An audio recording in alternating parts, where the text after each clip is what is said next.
बलात्कारियों को, 11 आरोपियों को छोड़ दिया जाता है और उसके बाद उनके नेता कहते हैं अरे ये तो ब्राह्मण हैं, इनके संस्कार अच्छे, ये तो ऐसा कर ही नहीं सकते हैं। मतलब ये दोगलापन, मर्जी से कोई लड़का लड़की पार्क में बैठे हैं, अरे भाई प्यार करना भी तो अधिकार है मेरा, मानव अधिकार। बहुत बड़ी चीज बता रहे हैं, एंटी रोमियो को लेकर बोल रहे हैं, बहुत सुनिएगा ध्यान। और उन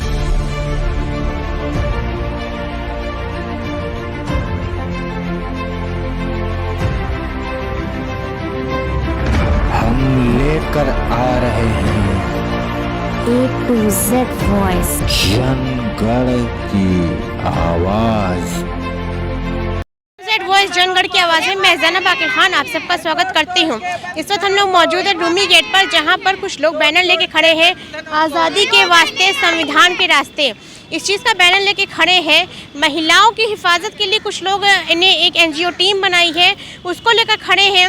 और एक बहुत अच्छा पर्पज़ है जो उन्होंने ऑफ कैमरा बताया, वो हम आप लोग को दिखलाने जा रहे हैं और इनसे बातचीत करने जा रहे हैं। What are the purpose you have created this NGO and you have come here, what are the message you want to convey?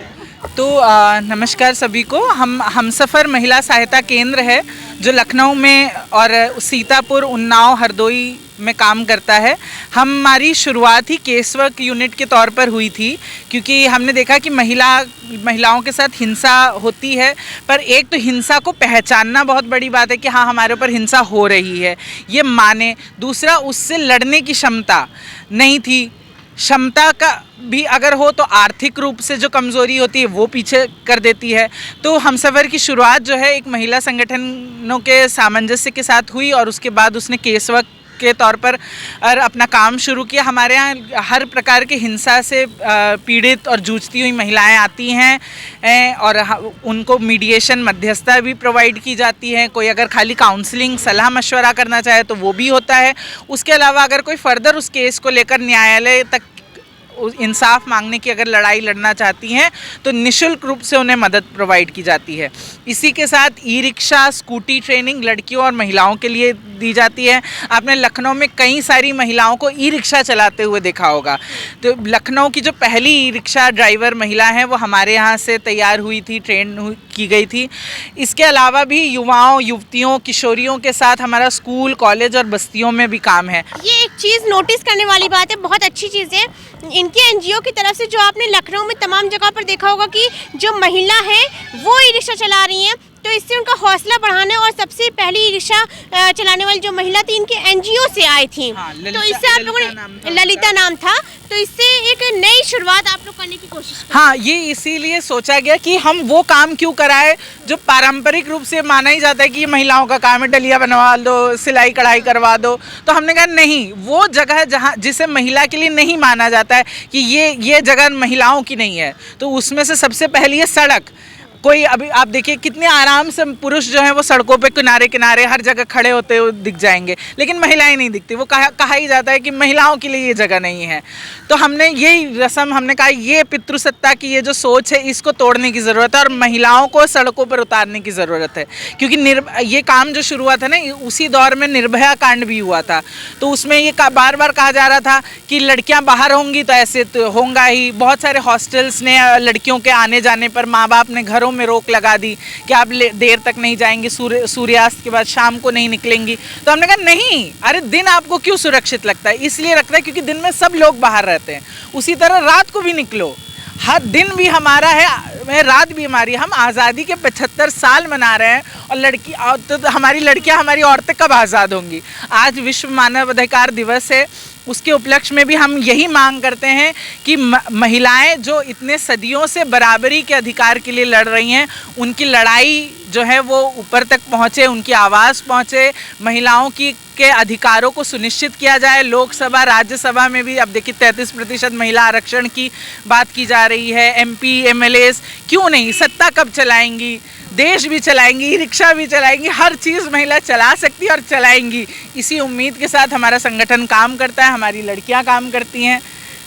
जिस तरीके से देखा जाए सरकार में और आजकल देखा जाए तो लड़कियों के रेप केसेस बढ़ रहे हैं और सरकार महिला सुरक्षा के लिए असमर्थ है। ऐसे में एक ऐसा NGO है जो महिला सुरक्षा के लिए काम कर रहा है, महिलाओं को आगे लाने का काम कर रहा है। बहुत अच्छी चीज़ें होती हैं। क्या नाम है आपका? रुबीना नाम है। कितने टाइम से आप इस एनजीओ से जुड़ी हुई हैं और कितना समर्थन मिला था लोगों का, क्योंकि बहुत अच्छी पहल आप लोगों ने किया है। जी, हम जो है 9 साल से पिछले काम कर रहे हैं।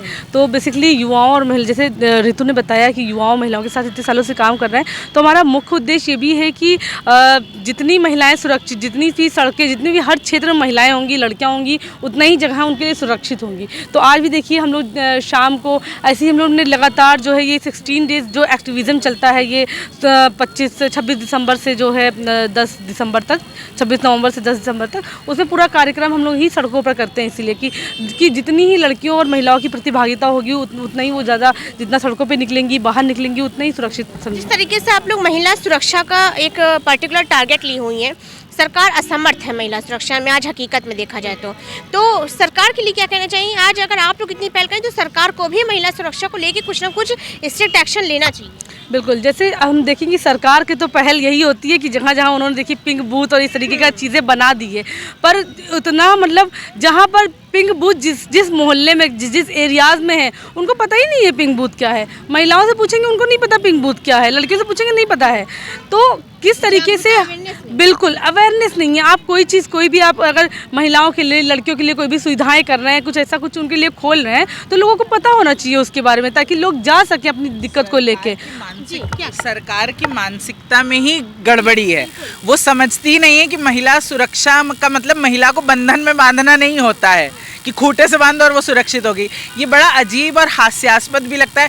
एंटी रोमियो बना दिया। वो जो महिलाएं खड़ी हैं, कह रही हैं मेरे साथ गलत हो रहा है, मेरे साथ हिंसा हो रही है, मुझे परेशान किया जाता है, उनका केस लिखा नहीं जाता है। और उधर 2 लोग अपनी मर्जी से, कोई लड़का लड़की पार्क में बैठे हैं। अरे भाई, प्यार करना भी तो अधिकार है मेरा, मानव अधिकार। बहुत बड़ी चीज बता रहे हैं, एंटी रोमियो को लेकर बोल रहे हैं, बहुत सुनिएगा ध्यान। और उनको जो है उठा के परेशान कर रही है, उनको ह्यूमिलिएट कर रही है। और ये ह्यूमिलिएट करना भी मानव अधिकार का हनन है उनके। हाँ, अभी बीच में आया था कि हम कैमरे से परेशान महिलाओं के चेहरे को देखेंगे और उससे पता लगाएंगे कौन महिला पीड़ित। अरे भैया, तुम कौन हो महिला के, मतलब आप क्या समझते?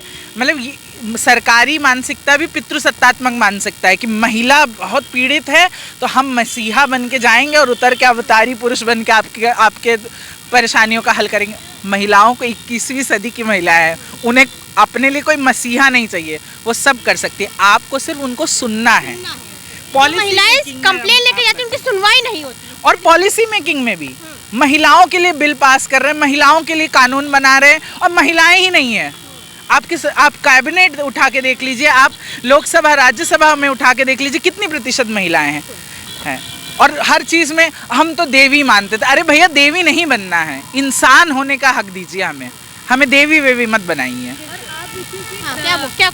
सरकार ने कि हम महिलाओं के बहुत समर्थन में हैं। उनको गैस चूल्हा दे रहे हैं, उनको लड़कियों की देखिए हमने उम्र बढ़ा दी शादी की। पर आप देखिए लड़कियों की उम्र शादी बढ़ाने की बात करते हैं, मतलब आप कहीं ना कहीं बार बार वही शादी के बंधन में बांधना ही चाहते हैं। जो लोग शादी नहीं करना चाहते वो क्या, और आप उम्र बढ़ा के आपका मेन फोकस क्या है? शादी खाली है। अरे लड़कियों की सुरक्षा का आप जो है उनका बंदोबस्त करिए, आप रोज़गार में उनको करिए, शिक्षा में करिए। जितनी आप शिक्षा को फ्री करेंगे, कम से कम 12वीं तक शिक्षा फ्री करिए, और भी शिक्षा में थोड़ा राहत दीजिए, तो लड़कियों का, महिलाओं को पॉलिटिकल ग्राउंड्स पे लड़कियों को लाना चाहिए, बिल्कुल, ना कि आप शादी के उसमें बांध रहे हैं। और आप देखिए कि जब आपने गैस के लिए किया, कितनी औरतों को, अब आप फिर से वही कह रहे हैं कि औरतों की जगह कहाँ है? वो रसोई घर में है, रसोई घर है। तो आप कहाँ से बांध रहे हैं? रसोई घर से उनको बाहर देखना ही नहीं चाह रहे हैं आप। ये तो हमसफर एनजीओ जो यहाँ पे लोग मौजूद है, बहुत अच्छी बातें करें, मुद्दों की बातचीत करें। बहुत कम ऐसे लोग मिलते हैं जो मुद्दों पर बातचीत करते हैं, लॉजिक बातें करते हैं। गैस चूल्हा बांटने से महिलाओं की सुरक्षा नहीं होती है। गरीब है माँ बाप, तो वो नहीं पढ़ा पाते। इतनी शिक्षा की महंगाई बढ़ती जा रही है कि अगर हम लोग पढ़ना भी चाह रहे हैं तो बैठे जा रहे हैं घर में। तो मतलब शिक्षा की, पढ़ाई की जो महंगाई है उस पर कुछ सोचा जाए तो ठीक है। पॉलिटिकल ग्राउंड समुदाय के बच्चे हैं, अब आप कानून बना रहे, शादी मत करो, 21 साल बढ़ा देंगे, ये कर देंगे। अरे भैया, फिर भी वो 18 से 21 घर बैठेगी, करेगी क्या? आप कॉलेजेस की फ़ीस देखिए, आप स्कूल की फ़ीस देखिए, उसके ऊपर से लॉकडाउन, हमारी ये सारी बस्ती के बच्चे हैं, ये स्मार्टफोन अफोर्ड ही नहीं कर सकते। और अगर घर में एक फ़ोन है तो उसमें भी भेदभाव है कि वो लड़के को मिलेगा, लड़कियों को नहीं मिलेगा। तो पढ़ाई नहीं है, शिक्षा नहीं है, रोज़गार नहीं है, उपलब्ध नहीं है कोई चीज़। और फिर आपका पॉलिटिकल माइंडसेट, आप देखिए गुजरात के चुनाव में किस तरह बिल्किस के बलात्कारियों को छोड़ दिया गया। ये कितनी मतलब एक वाहियात चीज़ है कि आप जो है चुनाव जीतने के लिए और मेजॉरिटी वोट को हासिल करने के लिए आप बलात्कारियों को छोड़े जा रहे हैं। वो भी 15 अगस्त वाले दिन। हाँ, और जबकि प्रधानमंत्री उधर वहाँ लाल किले से कह रहे हैं महिला सुरक्षा की बात, और उधर दूसरी तरफ उनके बलात्कारियों को 11 आरोपियों को छोड़ दिया जाता है। और उसके बाद उनके नेता कहते हैं अरे ये तो ब्राह्मण हैं, इनके संस्कार अच्छे हैं, ये तो ऐसा कर ही नहीं सकते हैं। मतलब ये दोगलापन और कैसी विकृत मानसिकता की पहचान है। महिला सुरक्षा की बात की जा रही है और दूसरी तरफ आरोपियों को रिहा किया जा रहा है। तो ये सारी चीज़ें हैं। हाँ, तो ये सारी चीज़ें देखने वाली हैं कि आप जब सारे धार्मिक लोगों को MP MLA बना देंगे, और क्योंकि हमारे धर्मों में ही औरतों को इतना पीछे रखने की, उनको पीछे चलाने की जो है बात कही गई है, तो वो कैसे एक सशक्त नारीवाद जिसकी संकल्पना बाबा साहब अम्बेडकर ने, सावित्रीबाई फुले ने पेरियार ने की थी, ज्योतिबा फुले ने की थी, वो कैसे सपने साकार होंगे जब हम उन्हीं पिछड़े हुए मानसिकताओं पर बने रहेंगे। तो क्या नाम है आपका? क्या नाम है? मेरा नाम ऋत्विक है। जी ऋत्विक जी, आप बहुत अच्छी बातें आपने कई मुद्दों पर बात, पर्टिकुलर एनालिसिस जो निकल के आया कि खुद सरकार ही महिलाओं को इस तरह से पीछे ही कर रही है, इसीलिए महिलाओं से इतने अपराध। बिल्कुल और बिल्कुल ये सारी आप देखिए ना, चैस्टिटी, मोरालिटी, पवित्रता के नाम पर लव जिहाद का कानून आप ले आए हैं। मतलब लव जिहाद का कानून क्या है? आप बोलना चाहते हैं लड़कियां इतनी मूर्ख हैं कि वो सबके चंगुल में फंस जाती है, लड़कियों ने बेवकूफ़ बना लेते हैं। मतलब आपके कहने का मतलब है आपके धर्म की लड़कियों में बुद्धि दिमाग नाम की तो चीज़ ही नहीं है, उन्हें कोई भी धर्म का लड़का आके बहला फुसला के उनसे शादी कर लेता है। अरे भैया, ये राइट टू चॉइस है। मैं किस धर्म, किस जाति, किस वर्ग के व्यक्ति से प्यार करेंगे, हम किससे शादी करेंगे, ये मेरा ओपिनियन होना चाहिए। सुप्रीम कोर्ट खुद 18 साल से ऊपर लड़कियों को परमिशन देता है। और यहाँ पर तो मतलब ऐसे केसेस लखनऊ में हमने देखे जहाँ पर लड़का लड़की राजी, लड़के के परिवार राजी, और मारे कोई पता नहीं कौन उठ के आ गया, उसने कंप्लेन कर दी और इन्होंने शादी रुकवा दी। और जहाँ पर हिंसा हो रही है, जहाँ औरतें पिट के, कुट के, मार खा के, मतलब लॉकडाउन में कितनी औरतें बता रही थी उनके हड्डियाँ तोड़ दी पतियों ने मार के, और वो लोग गई और उनकी कंप्लेन नहीं लिखी गई। तो यही देखिए आप दोहरी मानसिकता किस तरह की है। तो कथनी कुछ है और करनी कुछ है। बहुत सारे मुद्दों पर बातचीत हुई, महिला सुरक्षा को लेकर यहाँ पर आए थे, लोगों को जागरूक कर रहे थे, और कई सारे ऐसे मुद्दे थे, कई सारी कमियाँ जो थी वो हाईलाइटेड हुई हैं इस इंटरव्यू में, आप लोग को दिखला रहे थे।